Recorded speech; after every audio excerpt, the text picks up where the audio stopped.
အားလုံးပဲမင်္ဂလာပါဒီကနေ့ကျွန်တော်တို့အတူတူလေ့လာကြည့်ကြမယ့်အကြောင်းအရာလေးကတော့လေကျွန်တော်တို့ဥယျာဉ်ခြံလေးထဲမှာဖြည်းဖြည်းချင်းသွားနေတတ်တဲ့ခရူးလေးတွေအကြောင်းပဲဖြစ်ပါတယ်တာမန်ဆိုရင်ကခရူးဆိုတာနှိကွေးတယ်ရိုးရှင်းတယ်လို့ပဲမြင်တတ်ကြတယ်မဟုတ်လားဒါပေမဲ့တကယ်တမ်းကျတော့လေခရူးတွေဟာတာမန်ကောင်လေးတွေလုံးဝမဟုတ်ပါဘူးသူတို့ဟာနှစ်သားပေါင်းများစွာကတည်းကစင်ကဲပြောင်းလဲမှုတမိုင်းတလျောက်မှာရှင်သန်နေခဲ့တဲ့တကယ်ဇီဝပေဒအင်ဂျင်နီယာပညာရဲ့အမကောင်ဖန်တီးမှုတွေပဲဖြစ်ပါတယ်ကဲသူတို့စီမှာဘယ်လိုလျှော့စူပါပါဝါတွေရှိနေမလဲဆိုတော့အခုပဲတူတူကြည့်လိုက်ကြအောင်အရင်ဆုံး DQ ခွန်ခွေလေးတွေရဲ့အထက်မှာဘာတွေများပုံဝင်နေမလဲဆိုတာစဉ်းစားကြည့်ကြရအောင်ကျွန်တော်တို့အများစုကတော့ခရီးဆိုတာရဲ့အလွယ်ကူကျိုးပစ်သွားနိုင်တယ်တနာဆရာတတော်လေးတို့လိုမြင်တတ်ကြပါတယ်ဒါပေမဲ့အဲ့ဒီလိုထင်ရရဲ့အပြင်းမတွင်ပင်ရဲ့နောက်ခွေမှာတကယ်တော့တိတ်ကိုရှုပ်ထွေးသေးတတ်တဲ့ဇီဝဗေဒဆိုင်ရာလိုက်လို့ညီထည်နေဆိုင်နိုင်စွာနဲ့အများကြီးပုံွယ်နေပါတယ်ဒီကနေ့ကျွန်တော်တို့လေ့လာတော့မယ့်အထူးအပိုင်းတွေကတော့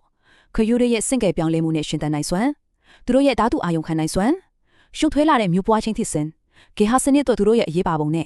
နောက်ဆုံးအနေနဲ့လူသားတွေကြောင့်သူတို့ကြုံတွေ့နေရတဲ့စိန်ခေါ်မှုတွေဆိုပြီးဖြစ်ပါတယ်။ကဲပထမဆုံးအပိုင်းဆက်ဖြစ်တဲ့စင်ကဲပြောင်းလဲမှုနဲ့အသက်ရှင်သန်နိုင်စွမ်းအကြောင်းကိုစလိုက်ကြရအောင်။ဒီကောင်ငယ်လေးတွေဟာကမ္ဘာမြေပေါ်မှာလွန်ခဲ့တဲ့နှစ်တန်းပေါင်းများစွာကတည်းကစတင်ပေါ်ပေါက်ခဲ့တာပါ။အဲဒီကနေရာစုနှစ်တည်တလျှောက်သူတို့ရဲ့ခန္ဓာကိုယ်ဖွဲ့စည်းပုံတွေဇီဝကမ္ဘာဖြစ်စဉ်တွေဟာတည်တည်တတ်သွားကိုစင်ကဲပြောင်းလဲလာခဲ့ပါတယ်။သူတို့သွားလာနေပြီးမဲ့လို့လေအခုခေတ်ကာလမှာဆိုရင်ဆိုးဆုတဲ့တစ်တော်တွေကနေစပြီးပူပြင်းချောက်တဲ့ကန်တာတွေအထိကွဲပြားခြားနားလွန်တဲ့ပတ်ဝန်းကျင်တွေမှာပါအောင်မြင်စွာရှင်သန်နေထိုင်နိုင်ကြတာတွေ့ရပါတယ်။ဒါဟာတကယ်ကိုအန်တော်စရာကောင်းတဲ့ရှင်သန်နိုင်စွမ်းပါပဲ။အဲ့ဒီလိုရှင်သန်နိုင်တာကလည်းသူတို့ရဲ့အဓိကစူပါပါဝါဖြစ်တဲ့ခရူးခွန်ကြီးကြောင့်ပါ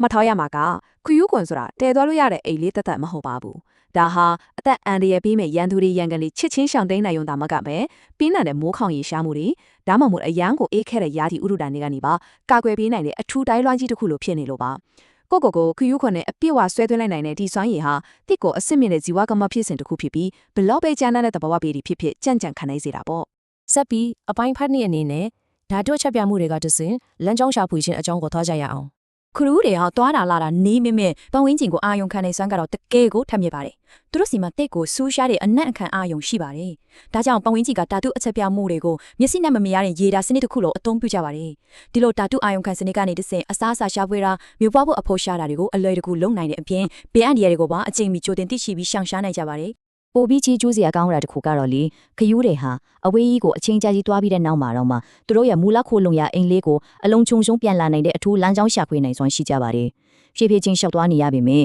မိမိအိမ်ပြန်လမ်းကိုတိတိကျကျမှတ်မိနေတဲ့ဒီစွမ်းရည်ကတကယ်ကိုလေးစားစရာကောင်းပါတယ်အခုအပိုင်းတုံးဖြစ်ချက်ခယူးတွေရဲ့ရှုပ်ထွေးလာတဲ့မျိုးဖွားခြင်းဖြစ်စဉ်အကြောင်းကိုရောက်လာပါပြီဇီဝဘေးရရှုထောင့်ကနေကြည့်မယ်ဆိုရင်ဒါဟာမျော်လင့်မထားလောက်အောင်ကိုထူးခြားဆန်းပြတဲ့တဘာဝတစ်ခုပါပဲသူတို့ရဲ့မျိုးပွားခြင်းအကြောင်းမပြောခင် hermaphroditic ဆိုတဲ့စကားလုံးလေးကိုအရင်နားလည်ထားဖို့လိုပါမယ်။ဒါကဘာလဲဆိုတော့အထီမျိုးပွားနိုင်စွမ်းရောအမမျိုးပွားနိုင်စွမ်းရောနှစ်မျိုးစလုံးကိုတက်ကြွတဲ့ကောင်တည်းမှာပိုင်ဆိုင်ထားတာလို့ခေါ်တာပါ။ကျွန်တော်တို့ခုပြောနေတဲ့ခယူးတွေဟာအဲ့လိုချူးချတဲ့စွမ်းရည်ကိုပိုင်ဆိုင်ထားကြပါတယ်။ဒီတော့ခယူးတွေဟာသူတို့ကိုယ်သူတို့မျိုးအောင်စင်လိုင်းချက်စွမ်းရည်ရှိနေတယ်လို့ပဲတစ်ဖက်မှာလည်းမျိုးတူတဲ့တခြားခယူးတွေနဲ့မိတ်လိုက်ပြီးမျိုးပွားနိုင်ကြပါတယ်။စဉ်းစားကြည့်ပါဒီလိုမျိုးပွားမှုနီးပြူဟာနှစ်မျိုးစလုံးကိုအချင်းနေပေါ်မူတည်ပြီးပြောင်းလဲသုံးနိုင်တာဟာသူတို့မျိုးစိတ်တွေကဘာပေါ်မှာရေရှည်တည်တံ့ဖို့အတွက်တကယ်ကိုကြီးမားတဲ့အားသာချက်တစ်ခုဖြစ်နေတာပေါ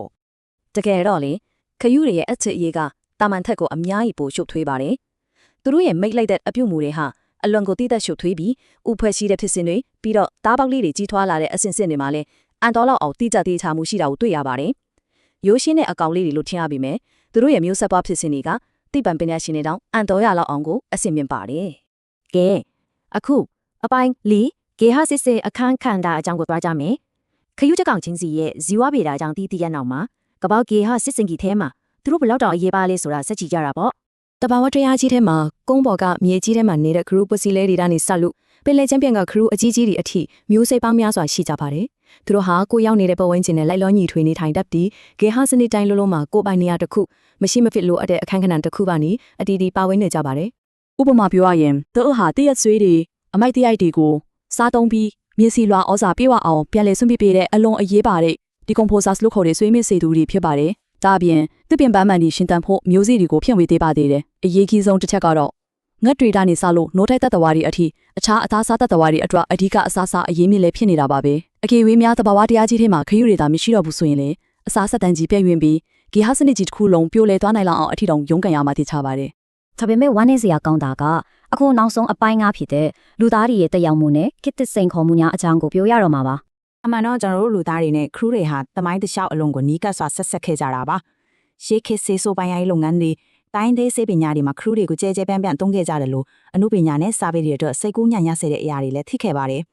ကဘာတန်တိုင်းပုံမြင်တဲ့ထဲမှာတော့ခရူးတွေကနေရာယူထားပါသေးတယ်ကျွန်တော်တို့ရဲ့ယဉ်ကျေးမှုသမိုင်းကြောင်းတွေဒီလောက်တောင်ရောရက်နေတဲ့အတွက်သူတို့ရဲ့လက်ရှိအခြေအနေကကျွန်တော်တို့လူသားတွေနဲ့လည်းတိုက်ရိုက်သက်ဆိုင်နေပါတယ် တဘာဝဘေးအန္တရာယ်အမျိုးမျိုးကိုနှစ်တန်းပေါင်းများစွာချင့်ကြံခံအသက်ရှင်လာခဲ့တဲ့ဒီ Q လေးတွေဟာလေအခုအချိန်မှာတော့ကျွန်တော်တို့လူသားတွေကိုဖန်တီးလိုက်တဲ့ပြဿနာတွေကြောင့်တကယ့်ကိုအခက်တွေ့နေရပါတယ်။ဥပမာနေထိုင်ရတဘာဝပတ်ဝန်းကျင်တွေဖျက်ဆီးခံရတာတဘာဝပတ်ဝန်းကျင်ညဉ့်ညမ်းလာတာနဲ့အခြားဒေသကကျူးကျော်မျိုးစိတ်တွေဝင်ရောက်ရတာစတဲ့အကြောင်းရင်းတွေကြောင့်သူတို့ရဲ့ရှင်တန်ရက်တီရဲ့ဟာအလွန်မိုအန္တရာယ်ကြီးမားတဲ့အခြေအနေစီရောက်နေပါပြီ။ ဒါကြောင့်ဒီကနေ့တင်ပြချက်လေးကိုနီကုံချုပ်အနေနဲ့အားလုံးကိုမေးခွန်းတစ်ခုလောက်စဉ်းစားကြည့်စေချင်ပါတယ်။ကေဟာစစ်တစ်ရဲ့တင်းငယ်ပေမဲ့အလွန်ကိုအရေးပါတဲ့ဒီဗီတူကပညာရှင်လေးတွေကိုကျွန်တော်တို့လူသားတွေအနေနဲ့ဘယ်လိုများပုံမကောင်းမအောင်ကာကွယ်ဆောင်ရှောက်ပေးနိုင်ကြမလဲ။ခယူတွေဆိုတာဥယျာဉ်ဆိုင်မှာနှေးကွေးစွာသွားနေတဲ့အကောင်လေးတွေထက်အများကြီးပိုပါတယ်။သူတို့ရဲ့အမခန့်စီဝကမစွမ်းရည်တွေကေဟာစစ်နဲ့အတွက်မရှိမဖြစ်အရေးပါမှုတွေကိုသိရှိနားလည်ပြီးသူတို့ကိုထိမ့်သိမ်းဆောင်ရှောက်ဖို့ကကျွန်တော်တို့အားလုံးရဲ့တာဝန်ပဲဖြစ်ပါတယ်ဆိုတဲ့အကြောင်းတင်ပြရင်ဒီကနေ့အစီအစဉ်လေးကိုဒီမှာပဲရနာခွင့်ပြုပါ